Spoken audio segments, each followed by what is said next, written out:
Hi friends, welcome to our channel. ನಾನು ಹಿಂದಿನ ತರಗತಿಯಲ್ಲಿ ದೈಹಿಕ ಶಿಕ್ಷಣದಲ್ಲಿ ಬರುವಂಥ ಕ್ರೀಡಾ ಯೋಜನೆಗಳು ಅಂತೇಳಿ ಒಂದು ತರಗತಿಯನ್ನು ಮಾಡಿದ್ದೀನಿ. ಅದರ ಮುಂದುವರೆದ ಭಾಗ ಇವತ್ತಿನ ತರಗತಿಯಲ್ಲಿ ಮಾಡ್ತಾಯಿದ್ದೀನಿ. ಅದೇ ರೀತಿ ನಮ್ಮ ದೈಹಿಕ ಶಿಕ್ಷಣ ಶಿಕ್ಷಕರಿಗೆ ಸಂಬಂಧಪಟ್ಟಂತಹ ಎಲ್ಲ ಪ್ರಶ್ನೆ ಪತ್ರಿಕೆಗಳನ್ನು ನಾನು ಕೂಡ ನಮ್ಮ ಯೂಟ್ಯೂಬ್ ಚಾನಲಲ್ಲಿ ನಾನು ಮಾಡಿದ್ದೀನಿ. ಹಾಗೆ ಸಿಲೆಬಸ್ ವೈಸ್ ಎಲ್ಲ ಟಾಪಿಕ್ಗಳನ್ನು ನಾನು ಸ್ಟಾರ್ಟ್ ಮಾಡಿದ್ದೀನಿ. ಇವಾಗ 3 ತರಗತಿಗಳಾಗಿದ್ದಾವೆ. ನಮ್ಮ ಸಿಲೆಬಸ್ಗೆ ಏನಿದೆ ಸಿಲೆಬಸ್ ಪ್ರಕಾರ ನಾನು ವಿಡಿಯೋಗಳನ್ನು ಮಾಡ್ತಾ ಹೋಗ್ತೀನಿ. ದಯವಿಟ್ಟು ಯಾರೆಲ್ಲ ನಮ್ಮ ಚಾನಲನ್ನು ಸಬ್ಸ್ಕ್ರೈಬ್ ಮಾಡ್ಕೊಂಡಿಲ್ವೋ ದಯವಿಟ್ಟು ಸಬ್ಸ್ಕ್ರೈಬ್ ಮಾಡಿಕೊಂಡು ತರಗತಿಗಳನ್ನು ವೀಕ್ಷಿಸಬೇಕೆಂದು ತಮ್ಮಲ್ಲಿ ಕೇಳ್ಕೊಳ್ತಾ ಇದ್ದೀನಿ. ಇವತ್ತಿನ ತರಗತಿ 14ನೇ ಕ್ರೀಡಾ ಯೋಜನೆಯಾದಂತಹ ರಾಷ್ಟ್ರೀಯ ದೇಹದಾರ್ಢ್ಯತೆ ಯೋಜನೆ, ಇಂಗ್ಲೀಷಲ್ಲಿ ನ್ಯಾಷನಲ್ ಫಿಟ್ನೆಸ್ ಕಾರ್ಪ್ಸ್ NFC ಅಂತೇಳಿ ಕರಿತೀವಿ. ಇದು 1959ರಲ್ಲಿ ಏನಾಗಿದೆ, ಪ್ರಾರಂಭವಾಗಿದೆ. ಭಾರತಕ್ಕೆ ಸ್ವತಂತ್ರ ಬಂದ ನಂತರ ಶರೀರ ಶಿಕ್ಷಣದ ಅಭಿವೃದ್ಧಿ ಮತ್ತು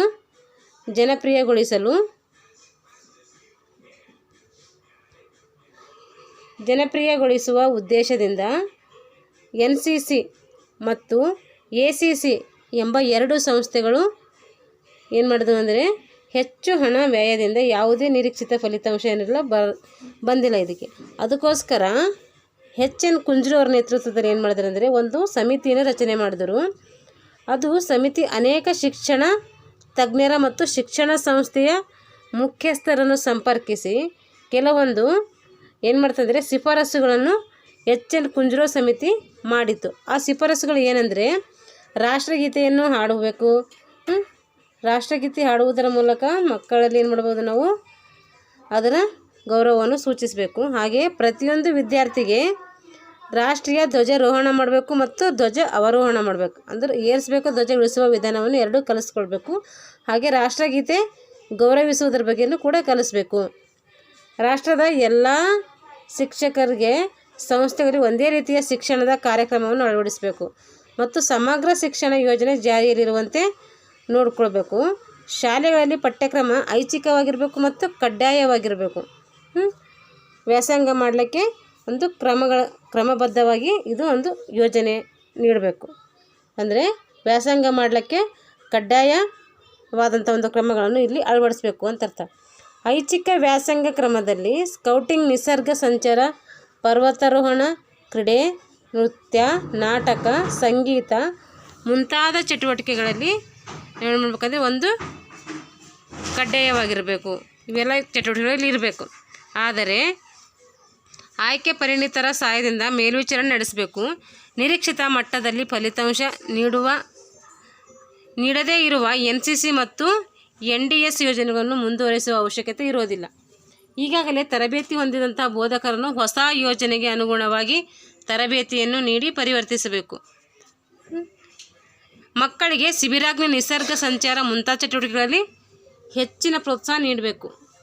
HN ಕುಂಜ್ರು ಸಮಿತಿ ಶಿಫಾರಸ್ಸಿನ ಮೇಲೆ NCC ಮತ್ತು ACC ಯೋಜನೆಗಳನ್ನು ರದ್ದುಗೊಳಿಸಿ ರಾಷ್ಟ್ರೀಯ ಮಟ್ಟದಲ್ಲಿ ದೈಹಿಕ ಶಿಕ್ಷಣದ ಕಾರ್ಯಕ್ರಮಕ್ಕೆ ಸಂಬಂಧಪಡುವ ಒಂದು ನೂತನ ಯೋಜನೆ ಏನು ಮಾಡಿದ್ರು ಅಂದರೆ ಜಾರಿಗೊಳಿಸಬೇಕೆಂದು ಶಿಫಾರಸು ಮಾಡಿತು.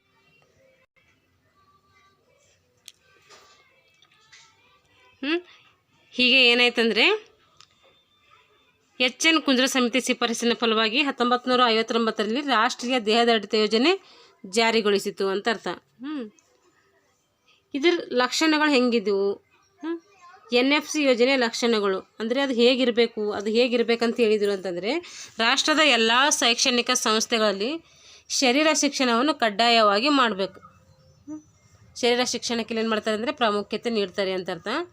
ಶಾರೀರಿಕ ಚಟುವಟಿಕೆಗಳನ್ನು ಶಾಲೆಯಲ್ಲಿ ಕಡ್ಡಾಯ ಮತ್ತು ಐಚ್ಛಿಕ ವ್ಯಾಸಂಗ ಕ್ರಮಕ್ಕೆ ಸಂಬಂಧಿಸಿರುವಂತೆ 8 ಪ್ರಕಾರಗಳಲ್ಲಿ ವಿಂಗಡಿಸಿದರು.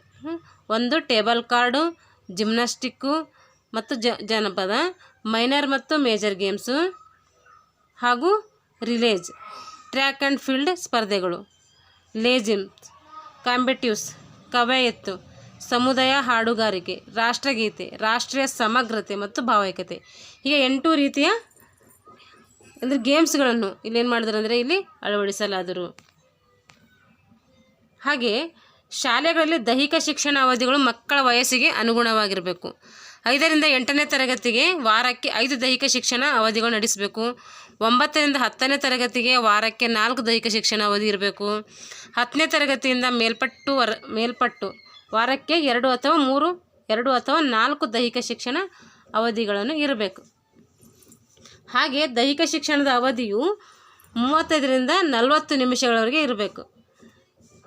ಪ್ರತಿ ವರ್ಗದಲ್ಲಿ ಮಕ್ಕಳ ಸಂಖ್ಯೆ ಎಷ್ಟಿರಬೇಕಂದ್ರೆ 40ರಿಂದ 50ರವರೆಗೆ ಮಾತ್ರ ಇರಬೇಕು. ಪ್ರತಿಯೊಂದು ಶಾಲೆಯು ಕ್ರೀಡಾ ಚಟುವಟಿಕೆಗಳನ್ನು ನಡೆಸಲು ಸಾಕಷ್ಟು ಮೈದಾನವನ್ನು ಹೊಂದಿರಬೇಕು. ಶಾಲೆಯಲ್ಲಿ ಕಲಿಸುವ ಅವಧಿಗಳು ಮುಗಿದ ನಂತರ ಕ್ರೀಡಾ ಸ್ಪರ್ಧೆಗಳನ್ನು ರೂಢಿ ಮಾಡಿಕೊಳ್ಳಲು ಸಮಯಾವಕಾಶವನ್ನು ಒದಗಿಸಬೇಕು. ದೈಹಿಕ ಶಿಕ್ಷಕರು ಮತ್ತು ವಿದ್ಯಾರ್ಥಿಗಳು ಯೋಗ್ಯವಾದ ಸಮವಸ್ತ್ರ ಧರಿಸಬೇಕು. ಕಾಲೇಜುಗಳಲ್ಲಿ ವಿದ್ಯಾರ್ಥಿಗಳು NCC, NSS ಅಥವಾ ಕ್ರೀಡೆಗಳು ಇವುಗಳಲ್ಲಿ ಯಾವುದಾದರೂ ಒಂದರಲ್ಲಿ ಭಾಗವಹಿಸುವಂತೆ ದೈಹಿಕ ಶಿಕ್ಷಕರು ಏನು ಮಾಡಬೇಕು, ನಿರ್ದೇಶನ ಕೊಡಬೇಕು ಅವರಿಗೆ. ಹೀಗೆ ಇದರ ಲಕ್ಷಣಗಳು ಕಂಡುಬರ್ತವೆ. NFCಯ ಯೋಜನೆಯನ್ನು ಜನಪ್ರಿಯಗೊಳಿಸುವ ಉದ್ದೇಶದಿಂದ ರಾಷ್ಟ್ರದ ಎಲ್ಲ ಶಿಕ್ಷಣ ಸಂಸ್ಥೆಗಳಲ್ಲಿ ಹಾಗೂ ಶರೀರ ಶಿಕ್ಷಣ ತರಬೇತಿ ಸಂಸ್ಥೆಗಳಲ್ಲಿ ಅಂದರೆ DPED, BPED, NFC ಅಭ್ಯಾಸ ಪತ್ರಿಕೆಯನ್ನು ಅನುಸರಿಸಲು ಆದೇಶ ನೀಡಲಾಯಿತು. PPED, DPED, BPED, CPED, DPED ಹಾಗೆ MPED ಇವೆಲ್ಲ ಬರ್ತವೆ ಫಿಸಿಕಲ್ ಎಜುಕೇಷನಲ್ಲಿ. NNC ಯೋಜನೆಯ ಚಟುವಟಿಕೆಗಳನ್ನು ಕಲಿಸುವ ಶಿಕ್ಷಕರಿಗೆ ತರಬೇತಿ ನೀಡುವ ಉದ್ದೇಶದಿಂದ NDS ತರಬೇತಿ ಕೇಂದ್ರಗಳನ್ನು NFC ತರಬೇತಿ ಅಧಿಕಾರಿಗಳನ್ನಾಗಿ ಪರಿವರ್ತನೆ ಮಾಡಲಾಯಿತು.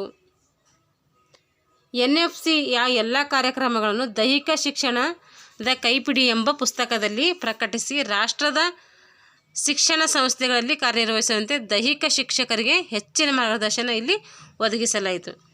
ಇದರ ಮುಖ್ಯ ಆಡಳಿತ ಕೇಂದ್ರ ಕಚೇರಿ ಎಲ್ಲಿದೆ ದೆಹಲಿಯಲ್ಲಿದೆ. ಶ್ರೀಯುತ AS ಪಟಾಣಿಯಾ ಎಂಬುವರು NFCಯ ಯೋಜನೆಯ ಡೈರೆಕ್ಟರ್ ಆಫ್ ಜನರಲ್ ಆಗಿ ನೇಮಕಗೊಂಡರು. ಇವಾಗ 15ನೇ ಯೋಜನೆ NPED ಅಂದರೆ ರಾಷ್ಟ್ರೀಯ ದೈಹಿಕ ಕಾರ್ಯಕ್ಷಮತೆ ಪರೀಕ್ಷೆ ಅಂದರೆ ನ್ಯಾಷನಲ್ ಫಿಸಿಕಲ್ ಎಫಿಷಿಯನ್ಸಿ ಡ್ರೈವ್. ಇದು ಯಾವಾಗ ಸ್ಥಾಪನೆ ಆಯ್ತು ಅಂದರೆ 1959ರಲ್ಲಿ ಸ್ಥಾಪನೆ ಆಗ್ತೈತಿ. NPED ಯೋಜನೆ 1959ರಲ್ಲಿ ಕೇಂದ್ರ ಸರ್ಕಾರದ ಶಿಕ್ಷಣ ಇಲಾಖೆಯಿಂದ ಏನಾಯ್ತು ಇದು ಸ್ಥಾಪನೆಗೊಂಡಿತು. NPED ಅಂದರೆ ಹೇಳಿದೆ ಇವಾಗ ನ್ಯಾಷನಲ್ ಫಿಸಿಕಲ್ ಎಫಿಷಿಯನ್ಸಿ ಡ್ರೈವ್. ಇದು ವಿಸ್ತರಣೆಗಳು ಕೇಳ್ತಾರೆ ಎಕ್ಸಾಮಲ್ಲಿ ನೆನ್ಪಿಟ್ಕೊಳ್ಬೇಕು. ಎಂದರೆ ನ್ಯಾಷನಲ್ ಫಿಸಿಕಲ್ ಫಿಟ್ನೆಸ್ ಪ್ರೋಗ್ರಾಮ್ ರಾಜ್ಯ ಸರ್ಕಾರದ ಸಹಾಯದೊಂದಿಗೆ ಜಾರಿಗೆ ತಂದ ಯೋಜನೆ ಇದಾಗಿತ್ತು. ಕೆಲವೊಂದು ಅಥ್ಲೆಟಿಕ್ಸ್ ಒಳಗೊಂಡ ಈ ಯೋಜನೆ ಪ್ರತಿಯೊಬ್ಬ ವ್ಯಕ್ತಿಗೆ ತನ್ನ ವ್ಯಕ್ತಿತ್ವದ ದೈಹಿಕ ಕಾರ್ಯಕ್ಷಮತೆಯನ್ನು ದೇಹದಾರ್ಢ್ಯತೆಯು ಮೂಲಕ ತಿಳಿದುಕೊಳ್ಳಲು ಉತ್ತಮ ಅವಕಾಶವನ್ನು ಇಲ್ಲಿ ಒದಗಿಸಲಾಗುತ್ತದೆ. 1959ರಲ್ಲಿ ಈ ಪರೀಕ್ಷೆಯನ್ನು ರಾಷ್ಟ್ರದ ಎಲ್ಲ ರಾಜ್ಯಗಳಲ್ಲಿ ಅಂದರೆ ರಾಷ್ಟ್ರದ 10 ರಾಜ್ಯಗಳಲ್ಲಿ ಹಾಗೂ 4 ಕೇಂದ್ರಾಡಳಿತ ಪ್ರದೇಶಗಳಲ್ಲಿ ಒಟ್ಟು 269 ಕೇಂದ್ರಗಳಲ್ಲಿ ಸಂಘಟನೆ ಮಾಡಿದಾಗ 77,109 ಅಭ್ಯರ್ಥಿಗಳು ಭಾಗವಹಿಸಿ ಸುಮಾರು 42,257 ಅಭ್ಯರ್ಥಿಗಳು ನಕ್ಷತ್ರ ಹಾಗೂ ಪ್ರಮಾಣ ಪತ್ರಗಳನ್ನು ಇಲ್ಲಿ ಪಡೆದುಕೊಂಡರು. ಈ ಯೋಜನೆಯನ್ನು ಕೆಲವೊಂದು ಬದಲಾವಣೆಗಳನ್ನು ಮಾಡಿ NPED ಪರೀಕ್ಷೆಗಳನ್ನು ಕೂಡ ಸಂಘಟನೆ ಮಾಡಿದಾಗ 12 ರಾಜ್ಯಗಳಿಂದ ಸುಮಾರು 1,50,000 ಅಭ್ಯರ್ಥಿಗಳು ಏನು ಮಾಡಿದಾರೆ ಅಂದರೆ ಭಾಗವಹಿಸಿ 41,000 ಅಭ್ಯರ್ಥಿಗಳು ಏನು ಮಾಡಿದಾರೆ ಅಂದರೆ ಯಶಸ್ವಿಯಾಗಿ ಈ ಪ್ರಮಾಣ ಪತ್ರಗಳನ್ನು ಪಡೆದುಕೊಂಡರು. ಪ್ರತಿಭಾವಂತ ಅಭ್ಯರ್ಥಿಗಳು ರಾಷ್ಟ್ರೀಯ ಕ್ರೀಡಾಪಟುಗಳೆಂದು ಇಲ್ಲಿ ಆಯ್ಕೆಯಾದರು. ಕೇಂದ್ರ ಸರ್ಕಾರ ಸಚಿವರ ಮಾರ್ಗದರ್ಶನದಲ್ಲಿ ಈ ಯೋಜನೆ ಸಂಘಟನೆ ಜವಾಬ್ದಾರಿ ಏನು ಮಾಡ್ತಂದರೆ ಗ್ವಾಲಿಯರ್ನ ರಾಷ್ಟ್ರೀಯ ಮಟ್ಟದ ಶರೀರ ಶಿಕ್ಷಣ ತರಬೇತಿ ಕೇಂದ್ರವಾಗಿ ಝಾನ್ಸಿ ರಾಣಿ ಲಕ್ಷ್ಮೀಬಾಯಿ ಮಹಾವಿದ್ಯಾಲಯದಲ್ಲಿ ಏನಾಯ್ತು ನೀಡಲಾಯಿತು. ಹಾಗೆ NPED ಯೋಜನೆಯ ಸಂಘಟನಾ ಮಾದರಿ ಇದು ಹೆಂಗೆ ಸಂಘಟನೆ ಮಾಡ್ತಾರೆ ಅಂತಂದರೆ ವೇಗ, ಶಕ್ತಿ, ಕೌಶಲ್ಯ,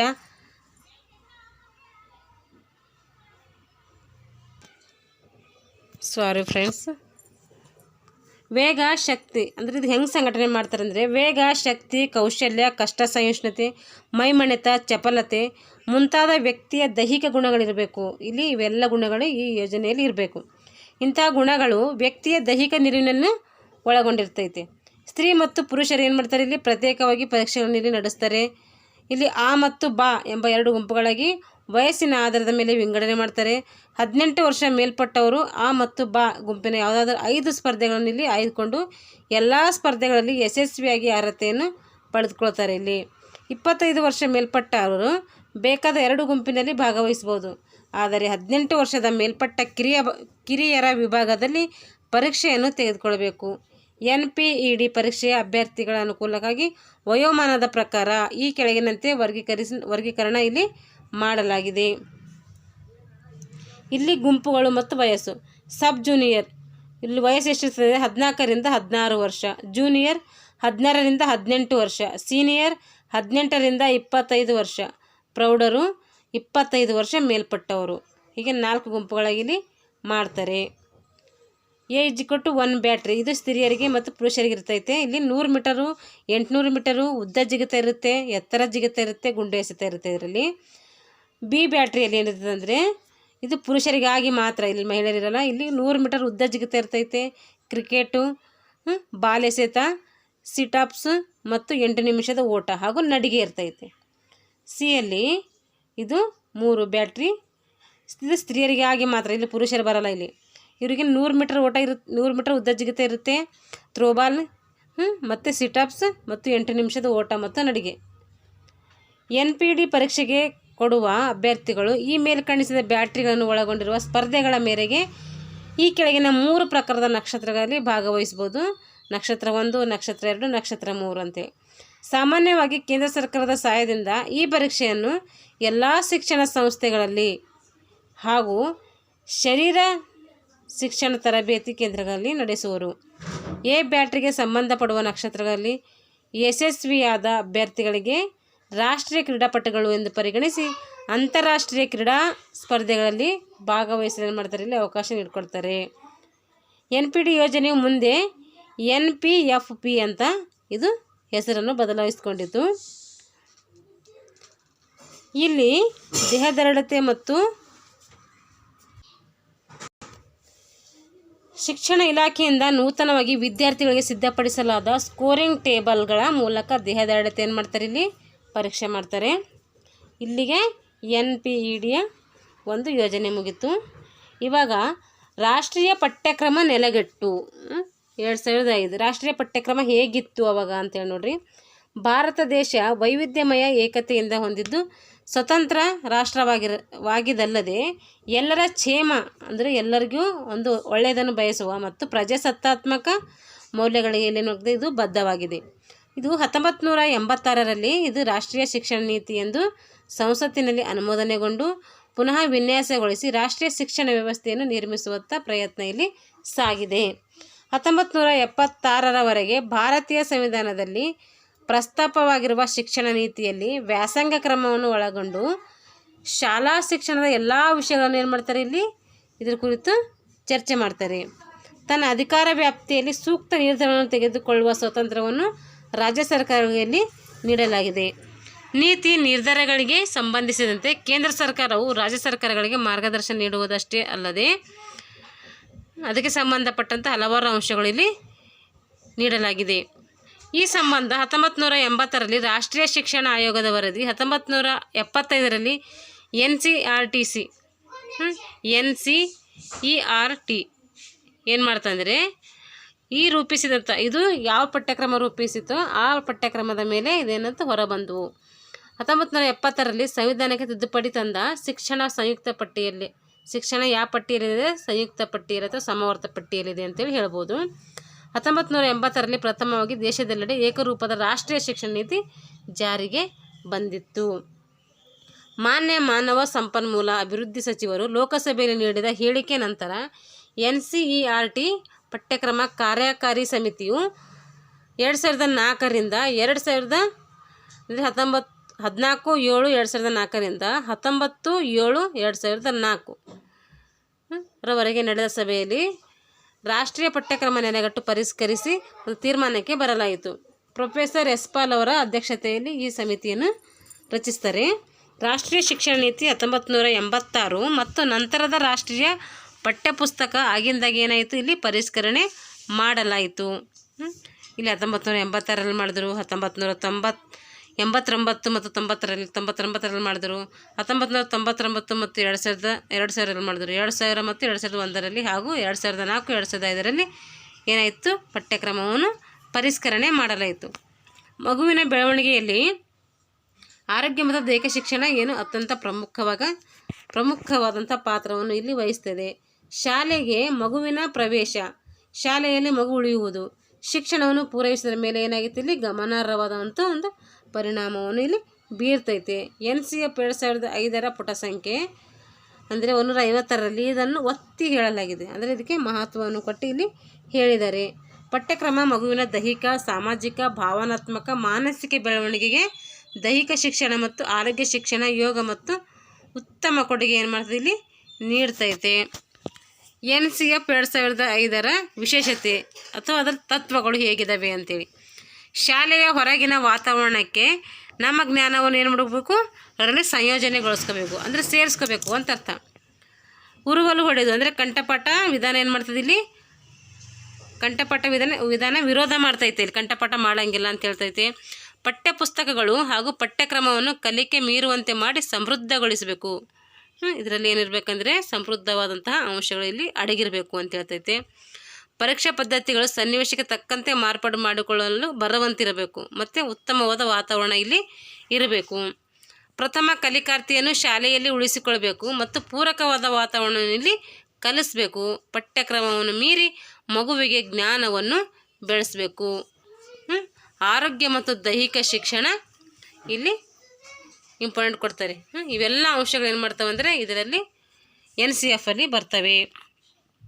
ಆರೋಗ್ಯ ಶಿಕ್ಷಣ, ದೈಹಿಕ ಶಿಕ್ಷಣ, ಯೋಗವನ್ನು ಪಠ್ಯಕ್ರಮವನ್ನು ಪರಿಗಣಿಸಿ ಶಾಲೆಯಲ್ಲಿ ಏನು ಮಾಡಬೇಕು, ಜಾರಿಗೊಳಿಸಬೇಕು.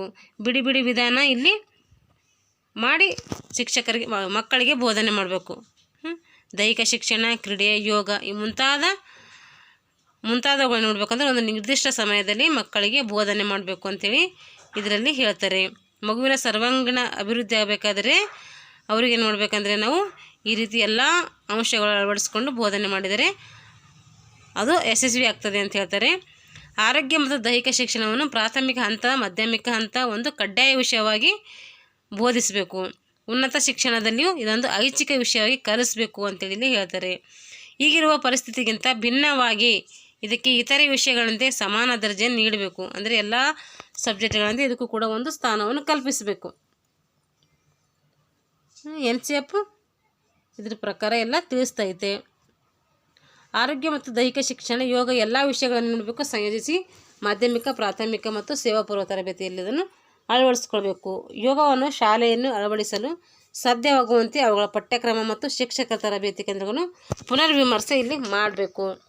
ರಾಷ್ಟ್ರೀಯ ಸೇವಾ ಯೋಜನೆ, ಸ್ಕೌಟ್ಸ್ ಮತ್ತು ಗೈಡ್ಸ್, NCC, ಭಾರತೀಯ ಸೇವಾದಳ ಇವುಗಳ ದೈಹಿಕ ಶಿಕ್ಷಣದಲ್ಲಿ ನೋಡಬೇಕು ಸಂಯೋಜನೆಯಾಗುವಂತೆ ನೋಡಿಕೊಳ್ಬೇಕು. ಯೋಗವನ್ನು ಪ್ರಾಥಮಿಕ ಅಂದರೆ 1ರಿಂದ 5ನೇ ಹಂತದಲ್ಲಿಯೇ ಅನೌಪಚಾರಿಕ ರೀತಿಯಲ್ಲಿ ನೋಡಬೇಕು ಪರಿಚಯಿಸಬೇಕು. 6ನೇ ತರಗತಿಯಿಂದ ಔಪಚಾರಿಕವಾಗಿ ಇಲ್ಲಿ ಪ್ರಾರಂಭ ಮಾಡಬೇಕು. ಆರೋಗ್ಯದ ಜೊತೆಗೆ ನೈರ್ಮಲ್ಯ ಶಿಕ್ಷಣಕ್ಕೆ ಹೆಚ್ಚು ಒತ್ತಿಲ್ಲಿ ನೀಡಬೇಕು. ಹೀಗೆ NCF 2005 ಇಲ್ಲಿ ಕಂಡು ಬರ್ತೈತೆ.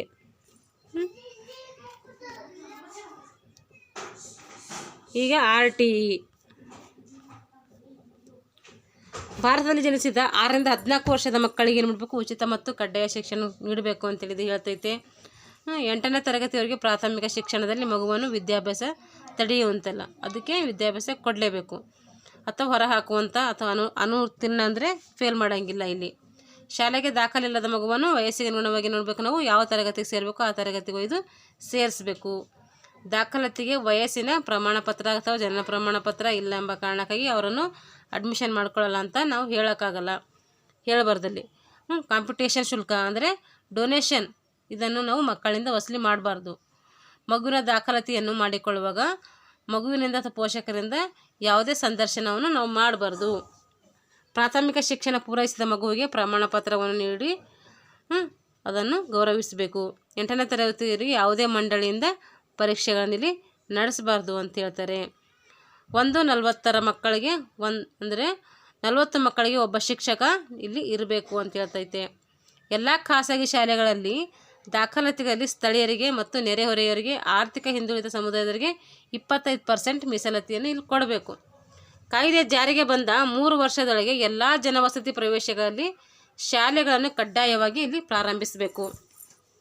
ಚುನಾವಣಾ ಕಾರ್ಯ, ಜನಗಣತಿ, ನೈಸರ್ಗಿಕ ವಿಕೋಪ ಪರಿಹಾರ ಕಾರ್ಯವನ್ನು ಇಲ್ಲಿ ಹೊರತುಪಡಿಸಿ ಶಿಕ್ಷಣೇತರ ಕೆಲಸಗಳಿಗೆ ಇಲ್ಲಿ ಶಿಕ್ಷಕರನ್ನು ಏನು ಮಾಡಬೇಕು, ನಾವು ನೇಮಿಸಿಕೊಳ್ಬೇಕು. ತರಬೇತಿ ಮತ್ತು ಶಾಲೆಗಳಲ್ಲಿ ಮಗುವಿಗೆ ಮುಕ್ತ ವಾತಾವರಣ ಇಲ್ಲಿ ಕಲ್ಪಿಸಬೇಕು. ಹಣಕಾಸಿನ ಹೊರೆಯನ್ನು ರಾಜ್ಯ ಹಾಗೂ ಕೇಂದ್ರ ಸರ್ಕಾರ ಎರಡೂ ಹಂಚಿಕೊಳ್ಬೇಕಿಲ್ಲಿ, ಒಂದೇ ಮಾಡೋಂಗಿಲ್ಲ. ದೇಶದ ಪ್ರತಿಯೊಬ್ಬ ನಾಗರಿಕನಿಗೂ ಜೀವಿಸುವ ಹಕ್ಕಿದೆ ಅಂಥೇಳಿ ಇಲ್ಲಿ ಹೇಳಬೇಕು. ಪ್ರತಿಯೊಬ್ಬ ನಾಗರಿಕನಿಗೂ ನಾವು ಕನಿಷ್ಠ ಮಟ್ಟದ ಶಿಕ್ಷಣವನ್ನು ಇಲ್ಲಿ ಕೊಡಬೇಕು. ಶಿಕ್ಷಣ ಜೀವಿಸುವ ಹಕ್ಕಿನ ಅವಿಭಾಜ್ಯ ಅಂಗ.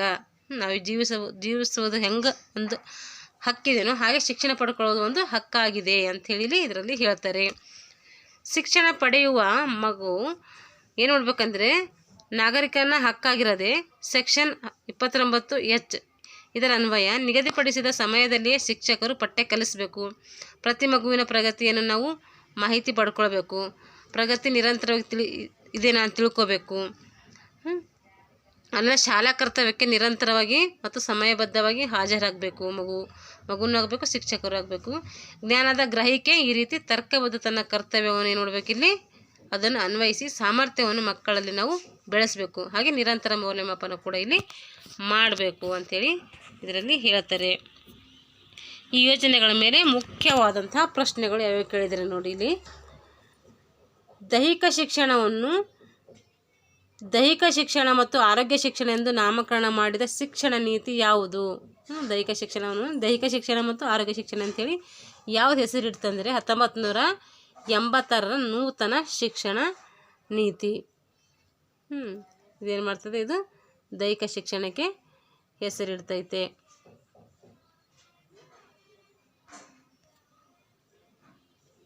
ಎರಡನೇ ಕ್ವಶನು, ಕೇಂದ್ರ ಸರ್ಕಾರವು central advisory board for physical education and recreation ಎಂಬ ಸಮಿತಿಯನ್ನು ರಚಿಸಿತು. ಎಷ್ಟರಾಗ ಅಂತಂದರೆ ಅದು 1954. 1965ರಲ್ಲಿ ಈ ಸಮಿತಿಯ ಸಲಹೆ ಮೇರೆಗೆ ದೈಹಿಕ ಶಿಕ್ಷಣವನ್ನು ಶಾಲಾ ಕಾಲೇಜುಗಳಲ್ಲಿ ಮಾಡಬೇಕು, ಕಡ್ಡಾಯವಾಗಿ ಮಾಡಬೇಕು ಅಂತೇಳಿ ಯಾವ್ದು ಹೇಳಿದೆ ಅಂತಂದರೆ ಕೊಠಾರಿ ಕಮಿಷನ್ ಸಮಿತಿ ಹೇಳಿದೆ. ಕೊಠಾರಿ ಆಯೋಗ ಅಂತ ಹೇಳ್ಬೋದು. NDS ರಾಷ್ಟ್ರೀಯ ಶಿಸ್ತು ಯೋಜನೆ ಆಡಳಿತ ಕಚೇರಿಯಲ್ಲಿದೆ ಅಂದರೆ ದೆಹಲಿಯಲ್ಲಿದೆ.